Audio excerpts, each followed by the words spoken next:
Pro boxing fans here with Frank Warren. Frank feels like deja vu this time. I think I interviewed around this area as well only a couple of weeks ago. But look, we're here, a new opponent. First of all, got to give credit to Justis Huni to take on a big fight in Fabio Wardley. A lot of people are saying, look, he's a very good prospect coming up. It could be a tricky one for Fabio, but your side, you fully believe in your man. Well, I've got to think also you've got to take, you've got to give take your hats off to Fabio for taking the fight on. It's #1 WBO against the #1 WBA, interim title with BA interim on the line, and 2 undefeated fighters.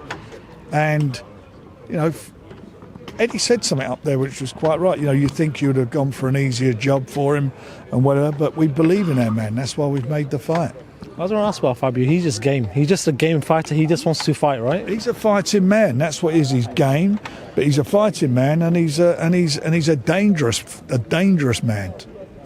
I do want to talk to you over there. There was obviously a back and forth with you and Eddie, and there's a lot of things said. But look, I was actually listening to Froch, who you've not had the best relationship with over the last couple of months. But he said, look, Frank Warren's the main man. He's got everyone, signing everyone. Eddie seems to be the #2 or the one behind him.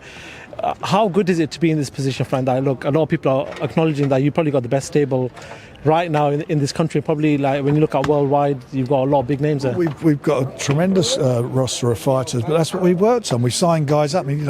We signed Daniel Dubois and identified 9 years ago. I can remember actually the announcement. Moses, I'm just about the heavyweight. Moses, 3.5 years we've been investing in him. So it's not just happened overnight. We've built a Nick Ball come through, Anto, it's clicked with him. I could mention all these guys. We've got a load of fighters come through. Ryan Garner now, it's all happening for him. So many good fighters on our roster. We work with Fabio here, and we're getting behind them and delivering for them, and they're delivering for us. So we're in a good position. We're happy. We've got a new home at DAZN, which is is the best boxing channel. There's no doubt about that now, and we're delivering, and we will continue to deliver and make these great fights. You're out in Riyadh for the Canelo fight. We know that obviously Anthony Joshua spoke to Turki Al Sheikh, and look, there's only one fight that people are talking about. If it's Anthony Joshua, it's going to be Tyson Fury. Tyson Fury is now putting out videos and sending out little messages that maybe there's something there. There's a fire burning in that belly.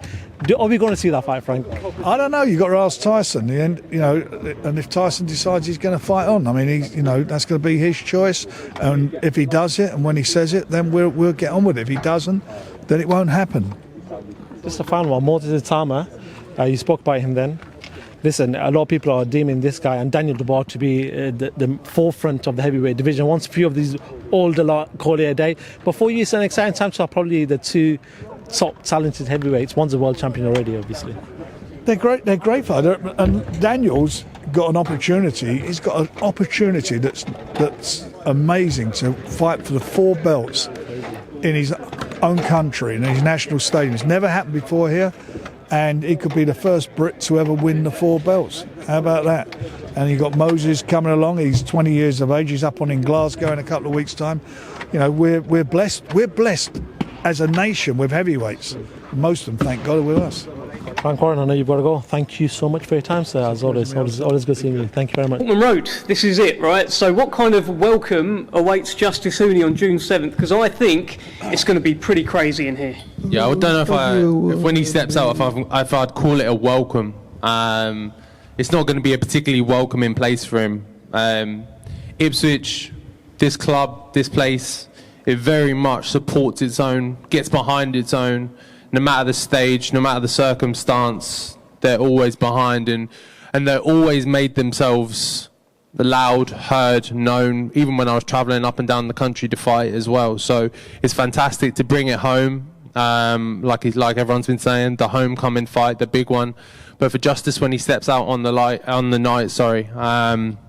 the lights are going to be pretty bright. The crowd is going to be very loud. It's not going to be a nice sound to just step out to a bunch of boos and this, that, and the others. But look, try not to let that affect you on the night. Get in the ring, do your best, and try and survive. But ultimately, I'm coming through on top.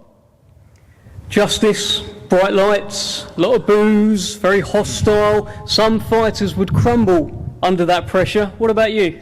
Nah, just take it all in, embrace the moment, and come in and do my job at hand. I didn't come all the way here from Australia just to take part, man. I'm here to take over, and I'm going to stand by that.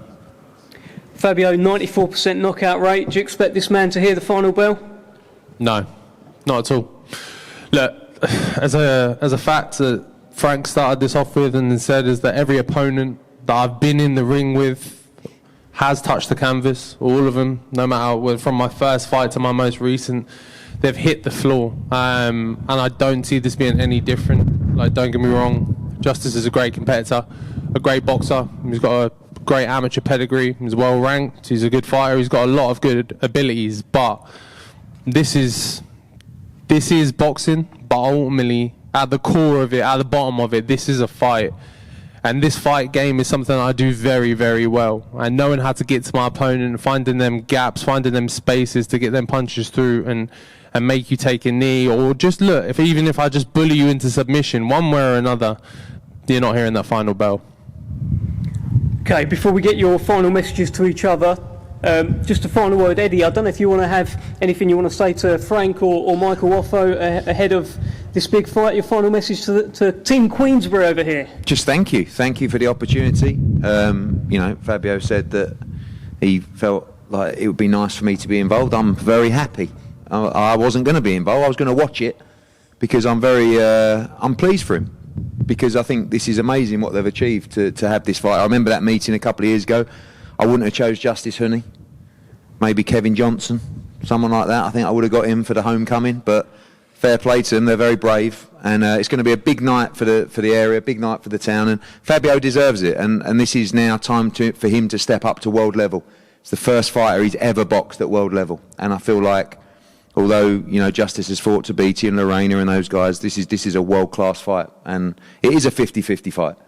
I just believe that we got the edge, and I think it's a huge night for British boxing, huge night for DAZN, Queensbury, Matchroom, Gold Star, Tasman Fighters, big weekend for Australian boxing. You've got Jai Opetaia fighting the day after on DAZN as well on the Gold Coast. So thank you for the opportunity, genuinely, thank you. It's a huge one, and one I believe Justis will take with both hands. Okay, Michael, don't know if you want to have any response to that before I come to Frank. No, I think he hit the nail on the head. It's a massive night for Ipswich and for the town. They're all going to turn out in droves and to see their own dream become a reality. Fabio wins by a stoppage. And Frank, your final word to Eddie. Big night for Queensbury as well, isn't it? It's a big night for everybody concerned, and I agree with the most of what Eddie said, and there is a reason that Justis is here, and the reason is, and it is a tough fight, and the reason he's here is because we believe in Fabio. If we didn't think he could do this, we wouldn't be making the fight, and our belief is in our man, and I know what he's capable of. He's not a one-trick pony. Yeah, they've all been on the floor, but he broke them down to get them on the floor. It wasn't a one-punch job. It was going out there and boxing, using his boxing brain. This is, I know I'm repeating myself, and I can do that at my age. This is going to be a special night for Ipswich. This is going to be a great fight. Number one against number one, the two rival organisations. This is special. Do not miss it. Few tickets left. Buy them and be part of Ipswich history and a journey of Fabio Wardley.